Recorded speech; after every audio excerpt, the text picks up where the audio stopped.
Painted painless learning.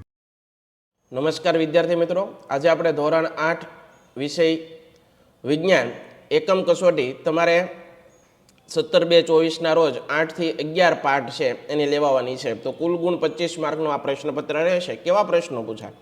તો પ્રશ્ન 1, નીચે દરેક પ્રશ્નના ઉત્તર માટે આપેલા વિકલ્પોમાંથી સાચો વિકલ્પ શોધીને લખો. મશીનોમાં થાનો ઉપયોગ કરીને ઘર્ષણ ઘટાડી શકાય. બોલ બેરિંગનો ઉપયોગ કરી પ્રવાહીમાં ગતિ કરતી વસ્તુને યોગ્ય આકાર આપીને ક્યાં ઘર્ષણ ઘટાડી શકાય? તરલ. નીચેનામાંથી કયા સાધનમાં ઘર્ષણ બળ ઘટાડવા માટે ઊંજણનો ઉપયોગ કરવામાં આવે? તો કે ભાઈ હિંચકો, સાયકલ ચેન, દરવાજાના મિજાગરા, ઉપરના તમામ. મિત્રો, હજી સુધી તમે અમારી પેઇન્ટેડ એપ્લિકેશન ડાઉનલોડ નથી કરી તો આજે જ ગૂગલ પ્લે સ્ટોર પર જઈ પેઇન્ટેડ એપ્લિકેશન ડાઉનલોડ કરો, જેની અંદર દરેક વિષયના સ્વાધ્યાય પોથી, એકમ કસોટી, સ્વ અધ્યયન પોથી, દરેક વિષયના ડીપલી વિડીયો લેક્ચર ધોરણ 9 અને 10ના વિદ્યાર્થીઓ માટે લાઈવ વિડીયો લેક્ચર તમને પ્રોવાઈડ કરવામાં આવશે. આ ઉપરાંત તમે ભાવનગરની અંદર વસવાટ કરતા હો તો એના માટે ધોરણ 8 થી 12ના તમામ વિષયનું કોચિંગ પૂરું પાડતી કોચિંગ ઇન્સ્ટિટ્યૂટ એટલે કે આલ્ફા એકેડમી ભાવનગર ખાતે કાર્યરત છે. તમે એમાં જોડાઈ શકો, એનો સંપર્ક કરી શકો.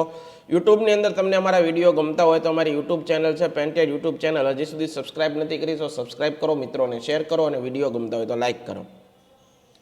ખાલી જગ્યા બળને ઓછું કરવા કુસ્તીબાજ પોતાના શરીર પર તેલ લગાડે. સ્નાયુ બળ. સપાટીને ખાલી જગ્યા બનાવીને ઘર્ષણ વધારી શકાય. ખરબચડી.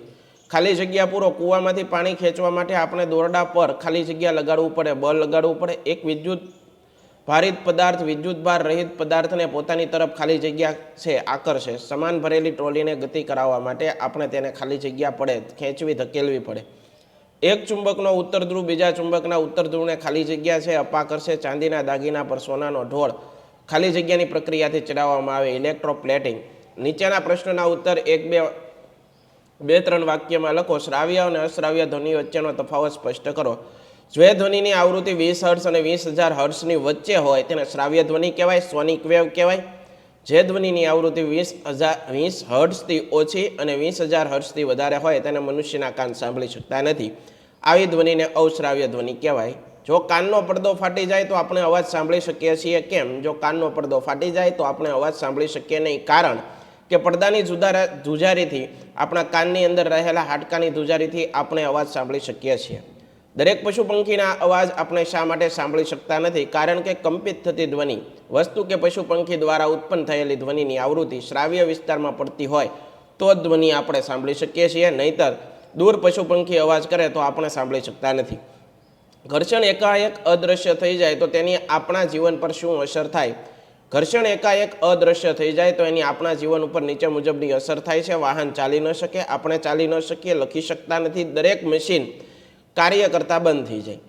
તમારા ઘરમાં દરવાજો બંધ કરતા કે ખોલતા અવાજ આવે તો તમે શું કરશો? શા માટે? અમારા ઘરનો દરવાજો બંધ કરતા કે ખોલતા કેટલીક વાર અવાજ આવે તો અમે ઘરના દરવાજામાં ઓઇલનો ઉપયોગ કરીએ છીએ અને થોડા તેલના ટીપા કે ગ્રીસ નાખીશું, કારણ કે નાખવાથી સરળતાથી દરવાજો ખોલ બંધ કરી શકાશે અને તેનાથી ઘર્ષણ ઓછું લાગે છે અને અવાજ આવતો અટકી જાય છે. 1-2 વાક્યમાં જવાબ લખો. તમે શોરૂમ, રેસ્ટોરન્ટ કે અન્ય કોઈ જગ્યાએ મુલાકાત લો છો, ત્યાં દરવાજા પર અંદર જવા માટે પુશ અને બહાર નીકળવા માટે પુલ શબ્દ જોવા મળે છે. આ શબ્દો કઈ ક્રિયા સૂચવે? પુશ એટલે ધક્કો મારવો અને પુલ એટલે ખેંચવું. રમતા રમતા તમારા કપડાં ખૂબ ગંદા થઈ ગયા છે. કપડાં ધોવા માટે કયા બળનો ઉપયોગ થાય છે? કપડાં હાથ વડે ધોવાથી સ્નાયુ બળનો ઉપયોગ થાય છે. કાગળ પર લખવા માટે કયું બળ વપરાય? કાગળ પર લખવા માટે ઘર્ષણ બળ વપરાય છે અને હાથનું સ્નાયુ બળ પણ વપરાય છે. બંને હાથની હથેળીઓને એકબીજા સાથે ઘસવાથી ગરમીનો અનુભવ થાય છે. ઉત્પન્ન થતી આ ગરમી કયા બળના કારણે ઉત્પન્ન થાય? બંને હાથની હથેળીઓને એકબીજા સાથે ઘસવાથી ગરમીનો અનુભવ થાય છે. ઉત્પન્ન થતી આ ગરમી માટે ઘર્ષણ બળ વપરાય છે. પ્લાસ્ટિકના કાંસકા અથવા સ્ટ્રોને તમારા કોરા વાળમાં ઘસો, તેના કાગળના નાના નાના ટુકડા તરફ લઈ જાઓ. પ્લાસ્ટિકના કાંસકા અથવા સ્ટ્રોને કાગળના નાના નાના ટુકડા તરફ લઈ જઈશું તો તે ટુકડા ચોંટી જશે. આ ક્રિયા દ્વારા સ્થિત વિદ્યુત બળ વપરાય છે.